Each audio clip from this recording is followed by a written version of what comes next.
Hello everybody, hello class 11 students, welcome back to my YouTube channel. So आज हम करने वाले हैं क्लास 11th पॉलिटिकल साइंस का syllabus overview.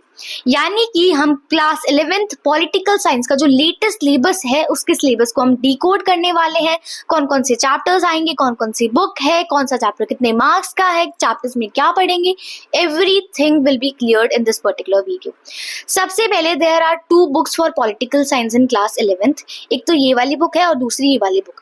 This is Indian constitution at work and this is political theory. ठीक है, इस वाली बुक में हम पॉलिटिक्स की जो टर्म्स है जैसे कि राइट्स, फ्रीडम, लिबर्टी, इक्वालिटी, ये सारी जो टॉपिक्स है ना उनको बहुत डिटेल में समझेंगे, उनका बहुत डिटेल्ड मतलब।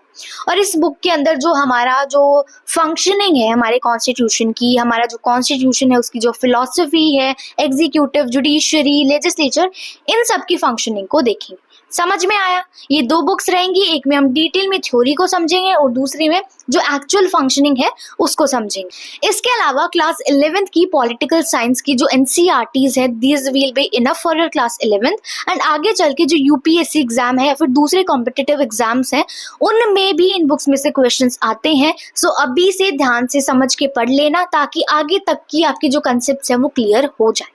समझ में आया? These books are very very very important. UPSC जैसे बड़े एग्जाम के लिए भी आपको ये बुक्स पढ़नी पड़ती हैं, so you can understand the significance of these books. Okay, so सबसे पहले दिस इज योर सिलेबस। ठीक है, सो ये ऑफिशियल सिलेबस है 26-27 का एंड इसको मैं कम्युनिटी पे भी पोस्ट में डाल दूंगी और टेलीग्राम पे भी अपलोड कर दूंगी एज PDF। जहाँ पे भी आपको इजी लगता है वहां से डाउनलोड करके एक बार देख लेना। ठीक है, एक रेफरेंस रखना इसका through out your class 11th। सो इसके अंदर सबसे पहले let me give you an overview. Political science आपका टोटल 100 मार्क्स का है, जिसमें से 80 मार्क्स आपका पेपर होगा, 80 मार्क्स का थ्योरी एंड 20 मार्क्स का आपका होगा project work, project file plus आपका वाइवा। ठीक है, 20 नंबर का आपका प्रोजेक्ट फाइल प्लस वाइवा होगा और 80 नंबर का आपका थ्योरी यानी कि आपका रिटन एग्जाम होगा। इस 80 में से बेसिकली 40 मार्क्स का आपका ये वाली बुक है एंड 40 मार्क्स की आपकी थ्योरी वाली बुक है। 40 + 40 = 80। ठीक है, 40 मार्क्स की हमारी इंडियन कॉन्स्टिट्यूशन एट वर्क है एंड 40 मार्क्स की हमारी पॉलिटिकल थ्योरी है and that sums up to 80 marks. समझ में आया? अच्छा भाई, अब डिटेल्ड सिलेबस देख लेते हैं। जो हमारी इंडियन कॉन्स्टिट्यूशन एट वर्क वाली जो बुक है, जो आपको ये साइड में इमेज भी विजिबल है, ये वाली जो बुक है ये हमारी 40 मार्क्स की है एंड इस बुक में से बेसिकली हमारे 10 चैप्टर आएंगे एंड सभी की वेटेज अलग अलग है जो कि गिवन है। ठीक है, सो जो हमारे फर्स्ट और सेकेंड चैप्टर है वो दोनों मिला के 8 नंबर के होंगे। थर्ड चैप्टर हमारा जो है 6 नंबर का होगा और जो हमारे बाकी के 3 चैप्टर्स है, एग्जीक्यूटिव, लेजिस्लेचर और जुडिशरी, ये तीनों मिला के 12 नंबर के होंगे। फेडरलिज्म जो चैप्टर है वो 6 नंबर का होगा एंड लोकल गवर्नमेंट वाला चैप्टर हमारा 4 नंबर का होगा। एंड इसके अलावा जो constitution as a living document है, हमारा फिलोसफी ऑफ द कॉन्स्टिट्यूशन, ये दोनों चैप्टर्स में मिला के 4 नंबर के होंगे। Total adds up to 40 marks. ठीक है, सो ये आपका मार्क्स का डिवीजन है, तो प्लीज जो है इसका एक रेफरेंस रखना हमेशा। एंड जो दूसरी बुक है हमारी वो भी पॉलिटिकल थ्योरी वाली बुक, ये भी 40 मार्क्स की है एंड इसके अंदर हमारे 8 चैप्टर होंगे एंड इन चैप्टर्स का भी मार्क्स का डिवीजन गिवन है। सो सबसे पहला जो चैप्टर है वो होगा हमारा 4 नंबर का। इसके अलावा जो सेकेंड और थर्ड चैप्टर है वो 12 नंबर का। इसके अलावा फोर्थ चैप्टर होगा हमारा 6 नंबर का। Fifth chapter is of 4 marks and जो हमारा 6th और 7th चैप्टर ये दोनों मिला के होगा हमारा 8 नंबर का एंड जो फाइनली जो 8th चैप्टर है वो होगा हमारा 6 नंबर का। ठीक है, and total adds up to 40 marks. तो 40 + 40 हो जाएगा हमारा टोटल 80 मार्क्स। क्लियर है?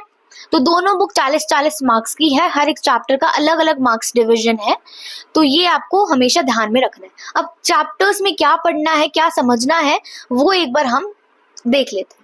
सो मैंने आपको जैसे कि पहले बताया 2 बुक्स हैं। पहली बुक डील करती है, ये वाली बुक डील करती है actual functioning of the constitution के साथ, यानी कि कॉन्स्टिट्यूशन क्या है, इसके अलावा कॉन्स्टिट्यूशन में जो एक्चुअल चीजें लिखी हुई हैं, लेजिस्लेचर, एग्जीक्यूटिव, जुडिशरी, ये एक्चुअली में कैसे फंक्शन करती है।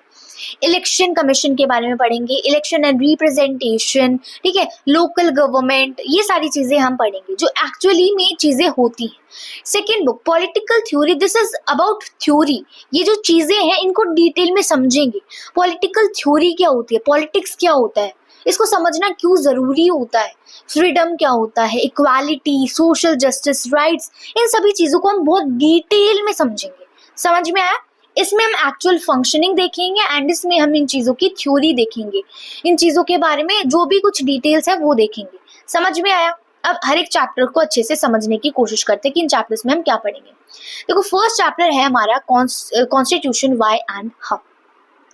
इस चैप्टर में हम देखेंगे कॉन्स्टिट्यूशन का एक इंट्रोडक्शन, यानी कि कॉन्स्टिट्यूशन जो है क्यों जरूरी होता है, व्हाट इज कॉन्स्टिट्यूशन।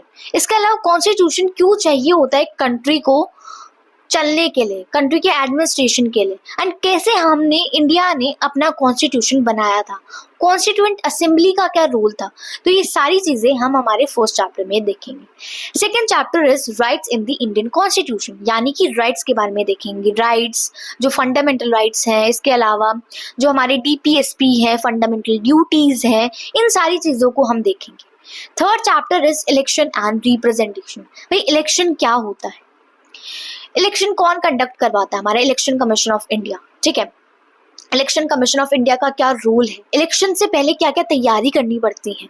इसके अलावा इलेक्शन करवाने की भी कुछ तरीके होते हैं, जैसे कि FPTP, PR, types of elections हम कह सकते हैं। तो इन सभी चीजों को हम देखेंगे हमारे थर्ड चैप्टर में। Then fourth chapter is executive. देखो सबसे पहले मैं आपको बता देती हूँ, हम सभी को पता है गवर्नमेंट की 3 ऑर्गन्स है, लेजिस्लेचर, एग्जीक्यूटिव एंड जुडिशरी। इन तीनों ऑर्गन्स के बारे में हम डिटेल में हमारे इन 3 चैप्टर्स में देखेंगे। लेजिस्लेचर क्या होता है भाई, जो लॉ मेकिंग करता है, ठीक है, पार्लियामेंट वगैरह ये सारी चीजें, तो उन चीजों के बारे में हम हमारे लेजिस्लेचर वाले चैप्टर में देखेंगे।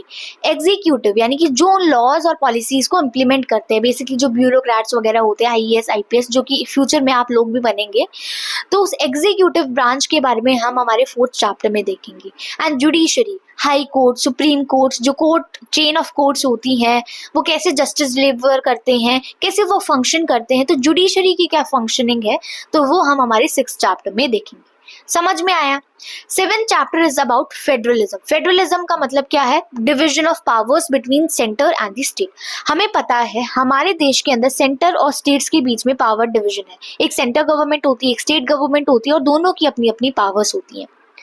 तो सेंटर और स्टेट के पास कौन कौन सी पावर्स होती हैं, इन दोनों के बीच में कैसा रिलेशनशिप है, ठीक है, कैसे पावर का डिवीजन है, कैसे कोऑपरेट करते हैं अलग अलग मैटर्स में, तो इसी को फेडरलिज्म कहते हैं, जो कि हम हमारे 7th चैप्टर में देखने वाले हैं। 8th chapter is about local governments, जैसे कि हमारी पंचायत हो गई, हमारी म्यूनिसिपैलिटीज होगी, बेसिकली 73rd और 74th अमेंडमेंट। तो ये सारी चीजें जो है, लोकल गवर्नमेंट कैसे फंक्शन करती है, पंचायत क्या होती है, म्यूनिसिपैलिटीज का क्या फंक्शनिंग होता है, एंड ये जो अमेंडमेंट्स मैंने आपको बताया, इन अमेंडमेंट्स में क्या हुआ था, तो ये सारी चीजें हम हमारे इस 8th चैप्टर में देखेंगे। 9th chapter is constitution as a living document, यानी कि हमारा जो कॉन्स्टिट्यूशन है वो एक लिविंग डॉक्यूमेंट है, यानी कि कॉन्स्टिट्यूशन को हम फॉलो तो करते हैं, इसके अलावा कॉन्स्टिट्यूशन टाइम के साथ साथ जो चेंजेस आ रहे हैं उनको भी अडाप्ट कर लेता है। कैसे अडाप्ट करता है, अपने आप के अपने अंदर अमेंडमेंट्स अलाउ करके, ठीक है। तो ये क्या है, ये पूरा टॉपिक ये हम हमारे 9th चैप्टर में देखेंगे। Finally 10th chapter the philosophy of the constitution, यानी कि जो कॉन्स्टिट्यूशन है उसकी फिलोसफी क्या है, यानी कि कॉन्स्टिट्यूशन कौन से प्रिंसिपल्स के ऊपर बेस्ड है। तो कॉन्स्टिट्यूशन हमारा कुछ प्रिंसिपल्स, मॉरल प्रिंसिपल्स के ऊपर बेस्ड है, जैसे कि लिबर्टी, जस्टिस, फ्रेटर्निटी, इंटीग्रिटी, इसके अलावा सेक्युलरिज्म, हमारा सोशलिज्म, ये सारे प्रिंसिपल्स जो बेसिकली फिलोसफी क्या है कॉन्स्टिट्यूशन की, वो हमारे 10th चैप्टर में हम समझेंगे, ठीक है। So second book is political theory. तो इस बुक के अंदर हम थ्योरी रिलेटेड पार्ट जो है वो सारा कवर करेंगे डिटेल में। सबसे पहला आता है हमारा पॉलिटिकल थ्योरी एंड इंट्रोडक्शन। इस चैप्टर में हम देखेंगे पॉलिटिकल थ्योरी का एक इंट्रोडक्शन, यानी कि पॉलिटिकल थ्योरी का क्या मतलब है, थ्योरी क्या होती है, इसके अलावा पॉलिटिक्स का क्या मतलब होता है, हम पॉलिटिक्स को नेगेटिवली क्यों देखते हैं, पॉलिटिक्स का एक्चुअल मतलब क्या होता है, तो वो सारा इंट्रोडक्शन हम देखेंगे। सेकेंड चैप्टर है फ्रीडम, जिसे हम लिबर्टी भी कहते हैं। तो फ्रीडम क्या होती है? अब ये लिबर्टी भी दो तरीके की होती है, नेगेटिव लिबर्टी, पॉजिटिव लिबर्टी। इन दोनों के बीच में डिस्टिंग्विश करेंगे क्या है ये। इसके अलावा इक्वालिटी। भाई इक्वालिटी का क्या मतलब होता है एक्चुअली में? हमारा कॉन्स्टिट्यूशन क्या कहता है? इक्वालिटी का क्या मतलब है? एंड कौन कौन से प्रोविजंस हमारे कॉन्स्टिट्यूशन में गिवन है to ensure equality in the society. इसके अलावा इक्वालिटी मेंटेन करने के लिए एफर्मेटिव एक्शंस होते हैं। एफर्मेटिव एक्शन क्या होता है? जिसे हम पॉजिटिव डिस्क्रिमिनेशन भी कहते हैं।